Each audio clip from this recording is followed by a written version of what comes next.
Hi, I'm John Maxwell. When the top companies in the world are looking for trainers, speakers, and coaches, there's one name that stands above the rest, and that's Maxwell Leadership. Our certified team members have gotten proven results for companies all over the globe, and our reputation, I'm proud to say, is second to none. Some of our members have risen to the top of their profession, including the one you're going to meet today. I proudly introduce you to my friend Bob Fabian Zinka. Welcome to the Leadership and Success Podcast with your host, Coach BZ. If you need to develop into a better leader, this podcast is for you. If you want to achieve a greater level of success, this podcast is for you. His mentor, Dr. John C. Maxwell, said it best: everything rises and falls on leadership. We hope to inspire you today and provide you with an insight that has the potential to positively impact the trajectory of your life. Welcome to the Leadership and Success Podcast.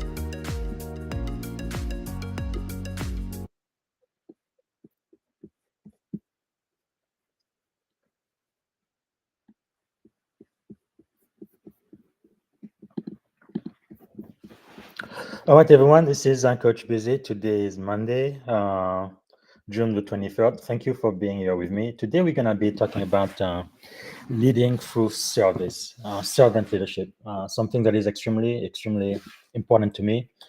And we are going to be covering an article I wrote. Let me see if I can share my screen here. Just a second.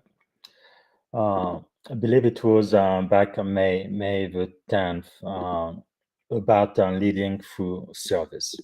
That is so important. Now, we cannot change the entire world, and we may not be able to make very big changes.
Welcome to the Deep Dive. We're here to really get into some fascinating ideas, things you can actually use. That's right. We're going beyond the surface today. And we're kicking things off with a quote that honestly feels like it should be etched somewhere important. It's from George H.W. Bush, someone Commander Bob Zinga clearly respects. He said, "Use power to help people, for we are given power not to advance our own purposes. There is but one just use of power, and it is to serve people." Wow. Yeah, that hits hard, doesn't it? Especially now in this really complex world we're navigating, figuring out what true greatness in leadership even looks like. Well, it's vital. Exactly. And that's where Commander Bob Zinga comes in. He's a U.S. Navy Information Warfare Commander, also a cybersecurity executive. Pretty impressive background. Definitely. And his journey is incredible, from growing up in the Congo to becoming this highly regarded leader. It's all shaped his philosophy, which he calls leading through service. And that's what we're doing today, isn't it? This deep dive is all about unpacking Zinga's ideas. That's the mission. We want to give you practical, actionable stuff that might genuinely shift how you think about leadership. Our main source is his LinkedIn article, Leading Through Service, a cybersecurity commander's journey to true greatness. Right, that's the core piece. But we're also going to bring in some insights from an earlier article he wrote, 3 leadership lessons from a Navy commander, and some details about his background, too. Yeah, it helps paint the full picture. You see how his thinking evolved. The earlier lessons kind of set the stage, and the personal story just gives it so much weight. Absolutely. It shows it's not just theory. It's born from real experience, often really tough experience. So the main article is our guide, but those other pieces add important layers. Okay, so let's get into it.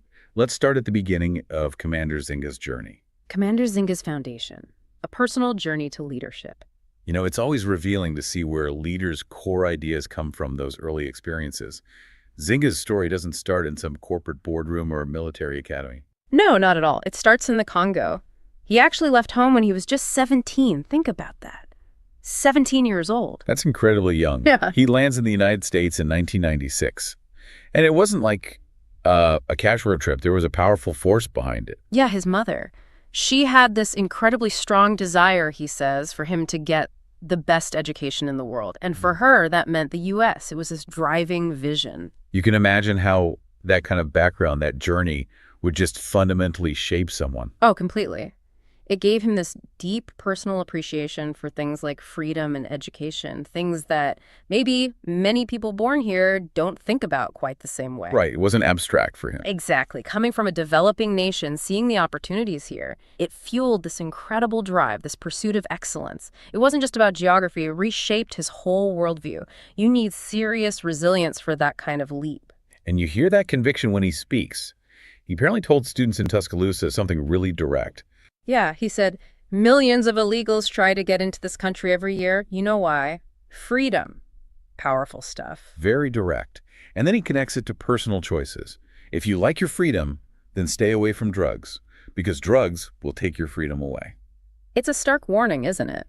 And apparently the way he delivered it, well, it landed. He mentions his thick French accent made him sound like a dude in the movies to the students. You wouldn't expect that, but it made them listen.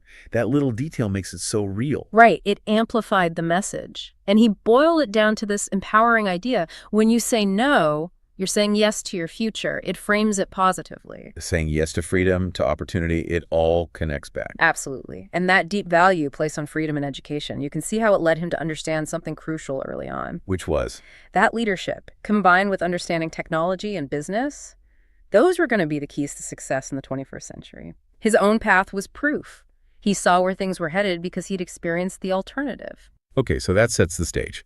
Then comes another defining moment, 9/11. Right. After September 11th, 2001, he makes a huge decision. He enlists in the U.S. Navy. And importantly, as a seaman recruit, the lowest rank. And it wasn't just about patriotism, was it? No, although I'm sure that was part of it. He explicitly says a key reason was to develop his leadership skills. He went in seeking that development. And clearly, he found it. 16 years later, he's selected for commander. That's a pretty meteoric rise. It really is. And he gives the credit directly to the leadership lessons I learned while serving in uniform. It says a lot about the Navy's process. So the Navy as a crucible for leadership, as you put it earlier. Exactly. He describes it as a world-class leadership organization. But here's the kicker. He says failure there isn't just about losing money or reputation. It can mean losing lives. That raises the stakes incredibly high. Doesn't it? When the consequences are potentially fatal, the approach to developing leaders has to be rigorous, effective, uncompromising. It shapes you in a really profound way. There's no room for error, really. He uses this vivid metaphor for Navy boot camp, doesn't he? About being broken down. Yeah, it's quite graphic, but powerful. He talks about rebellious teens arriving, getting their hair cut, losing their old identity, becoming part of this intense collective, sleep deprivation, marching, cut off from everything. Sounds brutal. It is. But then, he says, they're put back together and turned into men and women sailors. It's not just about survival, it's a fundamental transformation. And that's where he says they learn the 3 C's of leadership. Character, competence, and connections. Precisely. It's forged in that intense experience. It's not classroom learning. It's lived, high-stakes reality. And that experience directly fuels the lessons he shares later. Absolutely. It's the foundation. The lessons he outlined in his 2021 article, those 3 pillars, they come directly from this Navy experience. Okay, let's unpack those. The first one, leadership is the most critical skill for the 21st century. Why does he say that? Well, he calls this the century of change, and he backs it up. Think about it. Knowledge exploding exponentially. Industries getting completely upended. Tech advancements, AI, robotics, automation. Yeah. Changing the job market drastically. Right. Replacing some jobs, transforming others. And then layer on top of that global challenges, pandemics, natural disasters, economic shifts. happening more often, more intensely. The only constant is change, basically. That's his core point. Change Yeah. is inevitable, and it's accelerating. But he also points to something else, something about the workforce itself. Yes, and this is crucial. We now have multiple generations, sometimes up to 5, working side by side. Gen Z, millennials, Gen X, boomers, even the builder generation. All with different expectations, communication styles, values. Exactly. Plus, a significant increase in women and ethnic minorities in the workforce. It's a much more diverse, complex mix than, say, 50 years ago. So the old ways of leading just won't cut it anymore. That's his argument. Leadership styles from the 20th century, which often assumed a more homogeneous, male-dominated workforce, are simply ineffective now. They don't fit this dynamic, multifaceted reality. It makes you wonder, what happens if leaders don't adapt? What are the real costs? Oh, the costs are huge. If you stick to old models, you risk alienating huge parts of your team. Think about trying a rigid, top-down style with Gen Z. It just doesn't work. You'd kill engagement, innovation. Totally. Morale drops, people leave, and the organization becomes sluggish. In a world changing this fast, being unable to adapt because your leadership is stuck in the past, that's a massive liability. You can't harness the power of that diversity. Yeah, you're leaving potential on the table, or worse. Yeah. Okay, on to his second foundational lesson. Leadership is influence. Nothing more, nothing less. He borrows that from John C. Maxwell. Right, a very concise definition. Leadership, Zing explains, is about getting people to voluntarily work towards a common goal. And the key word there is voluntarily. Meaning it's not about your title. Exactly. He says leading just because of your positional leadership, that's the lowest level. Real leadership comes from influence, which has to be earned. He draws a clear line between a leader and a boss. He does. A boss, he says, expects to be served, pushes from behind, manages tasks. A leader, though, is a servant. They lead by example from the front. And respect must be earned, not demanded. Critically. And here's the connection. A good leader takes care of their people. Because if you take care of them, they will take care of the mission. It's reciprocal, built on trust. He mentions a Navy mentor who had this interesting take on people. The 3 types. Ah, yes. Those who make things happen, those who are aware of what's happening, and those who wonder what the heck happened. We probably all know people in each category. Right. The advice was aim to make things happen. Use your influence to create synergy where the team achieves more together than they ever could individually. That idea of influence really comes through in that quote he uses from Gates of Fire. Oh, the Stephen Pressfield passage. It's incredibly powerful. It describes a king who doesn't hide while his men fight, doesn't eat while they're hungry. A king does not command his men's loyalty through fear nor purchase it with gold. He earns their love by the sweat of his own back. And the pains he endures for their sake. A king does not require service of those he leads, but provides it to them. It's such a perfect illustration of leading through service and sacrifice. It's about giving, fundamentally. Absolutely, a stunning passage, which leads perfectly into his third lesson. Leadership is a learnable skill. Yes, he tackles that old born or made debate head on. His answer, the sailor's answer, is clear. Everyone is born, but leaders are made. Meaning it's not some mystical gift. Anyone can develop it. Precisely. And he believes investing in your leadership skills offers unlimited returns. Unlike money or things, that capacity just keeps growing. He even connects it to the 10,000-hour rule. Yeah, that idea popularized by Gladwell that mastery takes about 5 years of focused effort. Zynga says leadership is the same. It takes intentional work, study, practice. It's a discipline. So for you listening, his challenge is pretty direct. Right. 5 years from now, you will be 5 years older. You may as well resolve today to become a better leader in 5 years. It's a call to action. Start now. Don't wait. Invest in yourself.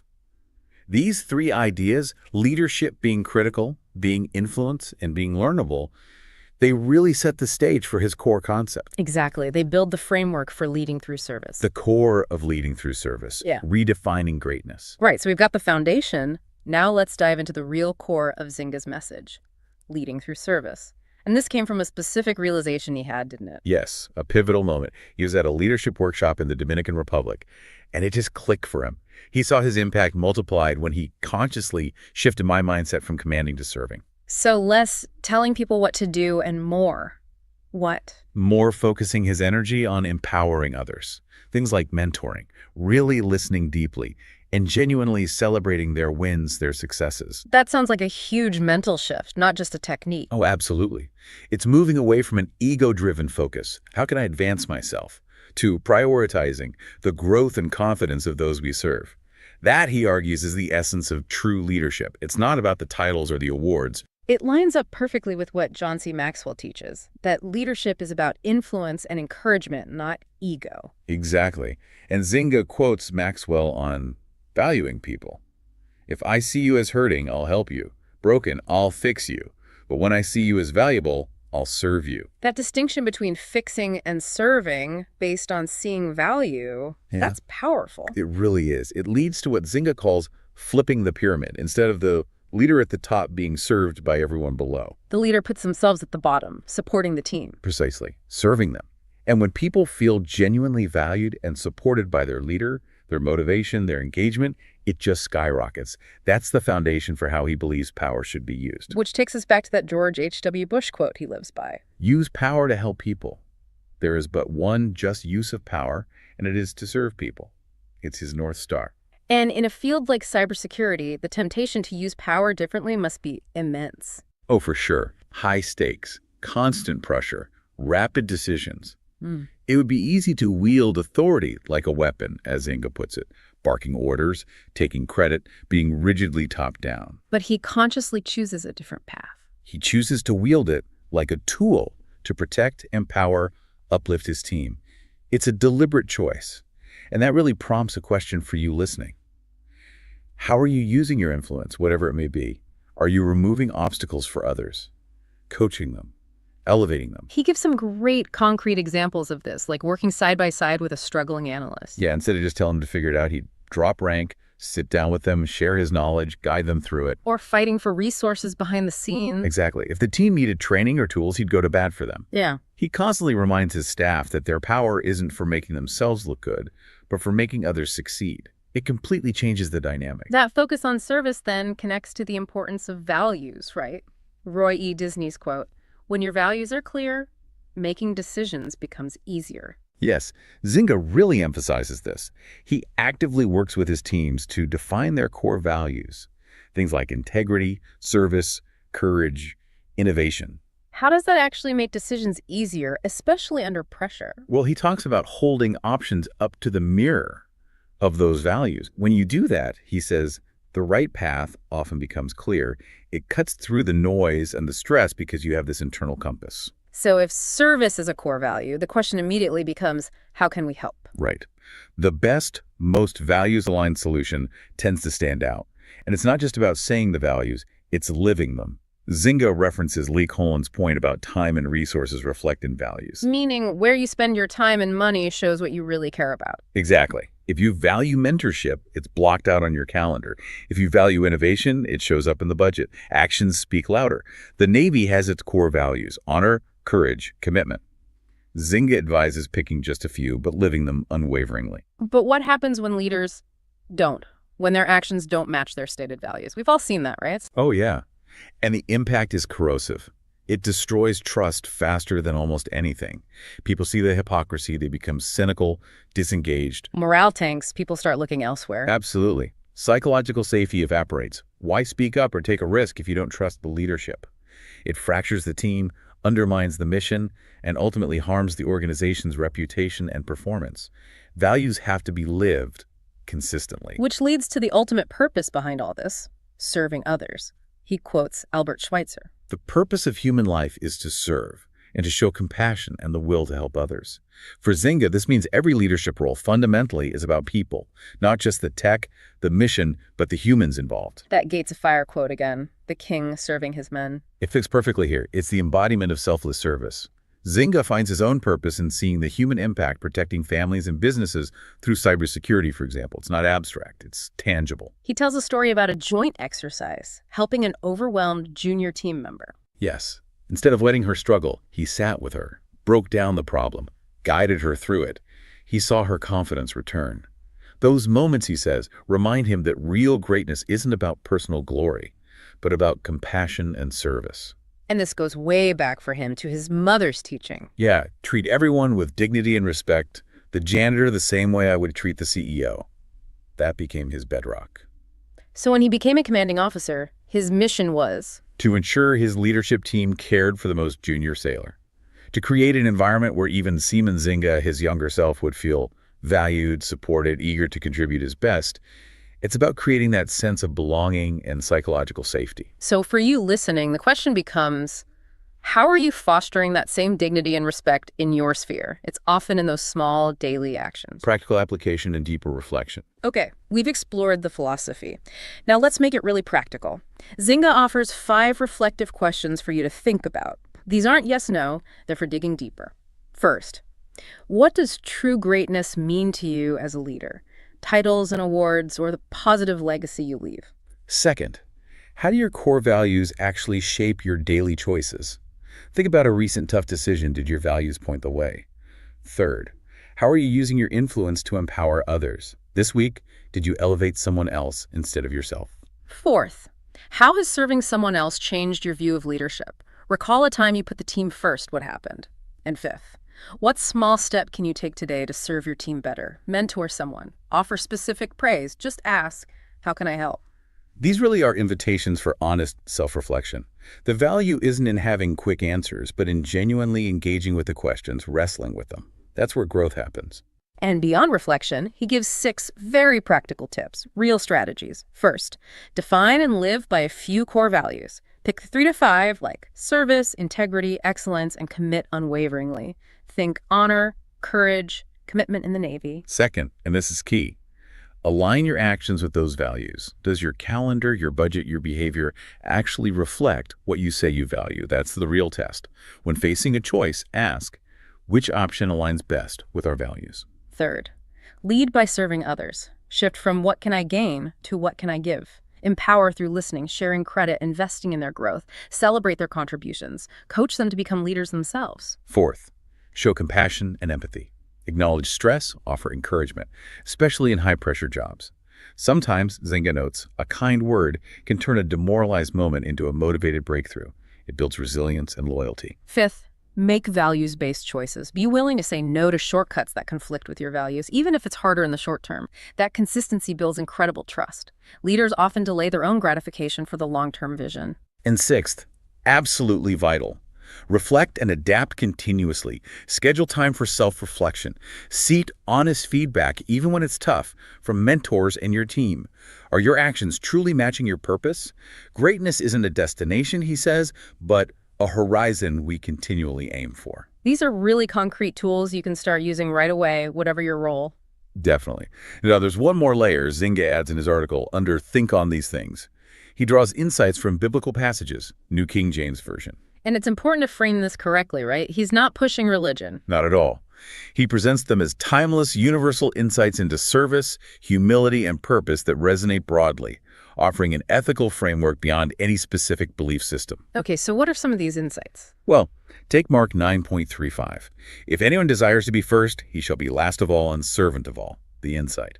True leadership means descending into service, earning trust through humility and sacrifice, not climbing a ladder. Then Matthew 18.4-5 about humbling oneself like a child being the greatest. The takeaway there is that humility, being open, teachable, listening, is actually a strategic strength. It fosters an environment where everyone can flourish, especially those often overlooked. It makes you wonder what childlike qualities like curiosity we lose as adults.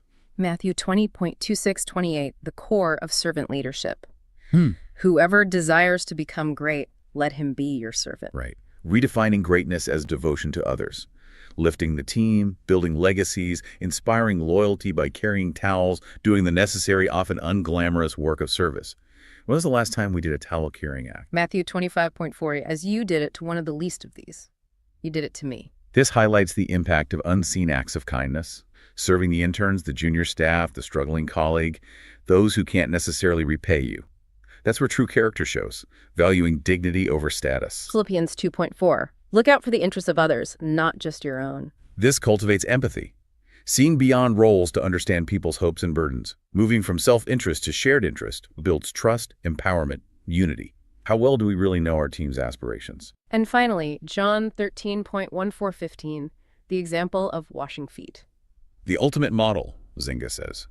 Leaders willing to get their hands dirty, serve from the front, lead by sacrificial example. It prompts us to think about our own basin and towel moments, acts of humility that demonstrate commitment, These ancient texts offer this incredibly rich, universal framework for understanding servant leadership. It's not about rules, but about deepening our perspective on power and purpose. So as we wrap up this deep dive into Commander Zynga's ideas, the core message really shines through, doesn't it? True leadership greatness isn't about personal gain. No, it's about the people you serve, uplift, and empower. His journey and his philosophy give us so much to think about and, more importantly, to put into practice. It really does. And if leadership is this continuous journey, this constant process of learning and adapting, like Zynga says, Then the question for you is, what's one specific commitment you're making, starting today, to invest in your own growth as a servant leader, focusing on service, compassion, empowerment? Commander Zynga's call to action is so simple, yet so profound. Use your power to serve people. I mean, that's the compass right there. Exactly. Make that your personal credo. Think about how you'll live that out starting now in your everyday actions. All right, so that's really the crux of my message. If you want to be a leader, you need to be servant of all. You need to add value. All right, Papa John taught me 3 things that I will never forget. Number 1, I have great value. So as a leader, you need to know what you stand for. What are your core values? Who are you? What do you value? What's important to you? And that shouldn't change based on the political winds in the country. That shouldn't change based on what society says is up or down. It's who you are at the core. Who are you? What are your values? I have great values. And number 2, I value people, all people, male, female, ethnic minority, white, everybody. I value all people. And number 3, I add value to people. All right, so that's pretty much the crux of it. And I am done now for today. Let me check. I don't see any comments in YouTube or LinkedIn. And we're going to be back here tomorrow, 6:30 a.m. Pacific time, 9:30 a.m. Eastern time. And tomorrow, I'm going to be talking probably about what I believe is the most important article I have ever written, Embracing the Impossible. Time and time again, I've received a lot of direct messages on LinkedIn from people, not just in the US, but around the world. They're like, hey, I want to get into cybersecurity, but nobody would hire me because I don't have the experience. I'm the world. Can I get the experience unless somebody somewhere hires me? And that's really the story of my life. When I came to this country, I was 17 years old, and I tried to get a job. I think it was in 1997, but I probably applied for like hundreds of jobs on campus, which was the only place I could work at the time. But nobody would hire me because I didn't have the experience of what they were looking for. And I was like, how can I get the experience unless you guys give me a chance? Right? Kind of the catch-22. And eventually somebody somewhere gave me an opportunity and I took advantage of it. Man, I was there early, I stayed late, and I worked as hard as I possibly could. I was learning, and adding a whole lot of value. But eventually that led to me having more and more opportunity. But the thing is, I believe it comes down to your mindset, right? What you believe is possible. Don't just take no for an answer, right? A no could probably be like more like a maybe, or not right now, but later. So always having that mindset that yes, there is room for me out there. There is opportunity for me, and I'm not gonna stop until I get it. Same thing with my story in the U.S. military, right? I actually tried to join the ROTC program at the University of Alabama. I think it was 96, 97. They said no, I couldn't join because that was reserved for U.S. citizens only. Okay, I'm like, okay, fine. And then after 9/11, I tried to join the Navy or the Air Force. Actually, I talked to the Army and the Marines as well. They all said no, I didn't have a green card. I wasn't a U.S. citizen. Okay, I told them I'll be back. Right. And then once I got my green card in 2004, I think it was August 2004, I went back to those recruiters. I said, okay, I'll be back. After talking to the Army, to the Marines, to the Air Force and the Navy, I knew the Navy and the Air Force were the only 2 branches that really use their brain more than their muscle. So that's where I wanted to join. So I ended up joining the Navy. But even then, I was already a director for IT at the University of Alabama. I already had, maybe 7, 8 years of professional experience with a degree. So normally, even as an enlisted, they should have probably brought me in as a petty officer, right? IT free or or something. But again, because I wasn't a US citizen, I wasn't eligible for security clearance. So therefore, the only thing they could do is bring me in as an E1, which is again, the lowest rank in the Navy, which is what I took. And then after boot camp a year later, they were going to try to again put me as an IT3, but again I wasn't a US citizen, didn't have a security clearance, so I guess I went from E1 to E3. So I at least became a seaman, and then a year later I became a US citizen in 2006. February 2006. So I went back to the officer recruiter. Hey, remember me? You told me I couldn't be an officer because I wasn't a US citizen. Well, today I am a US citizen. How do I become an officer? And the process took about a year and a half, and I eventually became an information professional officer. Like I say, the rest is history. And the dream I had when I was at boot camp to either one day become a senior enlisted member of the Navy, chief, or a senior officer, commander. That's the commitment I made to myself at boot camp. One day I would either be senior enlisted, E7 or above, or senior officer. And in 2021, I became a commander, senior officer in the most powerful Navy in the world. Again, I'm saying all of this not to impress you, but to impress upon you the importance of having the mindset, I will not quit. I have something I need to do and I'm going to get it done, right? I'm going to embrace the impossible. Impossible, sometimes all it means is later, not now, but later. But what happened to most people is as soon as they face a little obstacle, they just give up. And we don't want you to do that, right? We want you to stay focused, be passionate, have a game plan, and then go after what you want. So that's what we're going to be talking about tomorrow. So again, I believe that's the most important article I have ever written, based on my experience, everything I have gone through my entire life. But really, if I was going to sum up my life, that's really what it comes down to. People telling me, no, can't do. You cannot get in here because of your accent, because you are not a citizen, because blah, blah, blah, blah. Whatever reason they give me. But then I always find a way to get around it and get to my goal, right? And that's what I want for you. Basically, have an unconquerable spirit, right? Be invincible. Set up your mind, you're going to do something, and then do everything in your power every single day in order to achieve your goal. So that's going to be for tomorrow. Do not miss it. 6:30 a.m. Pacific time, 9:30 a.m. Eastern time, right here on Tuesday, June the 24th. Okay, until then, this is Coach Busy. Have a wonderful day. Thank you for listening to the Leadership and Success Podcast with your host, Coach BZ. If you like what you heard, please subscribe to our channels and come back for more wisdom nuggets on how you may develop into a better leader and achieve greater levels of success. Leadership is the most critical skill. The world will always need leaders to lead others, deploy the next disruptive technology, or execute a business strategy. You may as well decide on counting yourself among the 21st century leaders. See you right here next time on the Leadership and Success Podcast with Coach BZ.